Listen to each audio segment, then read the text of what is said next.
It's really surreal because you don't really prepare for this. There's no sort of Hall of Fame induction school of learning, and when you receive such an honor, it causes you to reflect and reflect deeply about what's going on, why do you deserve this honor, the excellence that you're joining, the greatness that you're joining, and it's just a very surreal feeling. But you're honored, you're humbled. One of my favorite scriptures in the Bible is Micah 6:8, and it starts with God asking a question. It says, "What does the Lord require of thee, but to do justly, to love mercy, and to walk humbly before the Lord thy God?" And so that is sort of the emotions that are running through me. You work hard, you do the right thing, you try to achieve, but throughout it, you don't do it for the accolades, but um, you feel a sense of pride and accomplishment when you do receive them. How has being a Jasper shaped you as a person? Oh man, tremendously. So I think my basketball journey.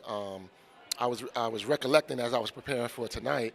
Um, when I applied for law school, in my personal essay, I indicated that basketball is a microcosm of life, and Manhattan College was a major part of my journey as far as basketball was concerned.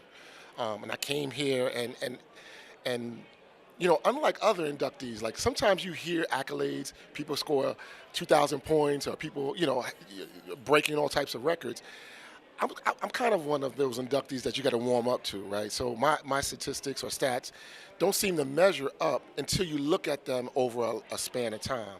And so I think what I'm most proud about is that when you look at what I've accomplished, and the stats that I've sort of left behind, they still have stood the test of time. And it's a very, like I said, humbling situation to be the first of or the only, which is some of the things that are attached to my name now as a result of basketball playing here at Manhattan College. What does it feel like to connect with many different eras of Manhattan basketball? So I'm really excited about that aspect because the work that I'm engaged in now is heavily involved in President Obama's or former President Obama's work around My Brother's Keeper, and working with young boys of color, sort of to help them achieve and look at them in a more asset-based mindset as opposed to a deficit-based mindset.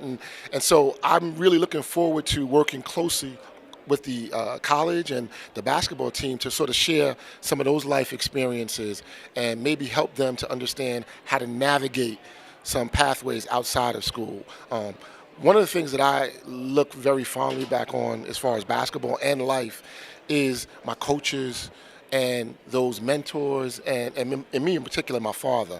And so I want to try to be sort of that for some of the students, athletes here now, to be able to share some of my life experiences, just how to navigate certain things.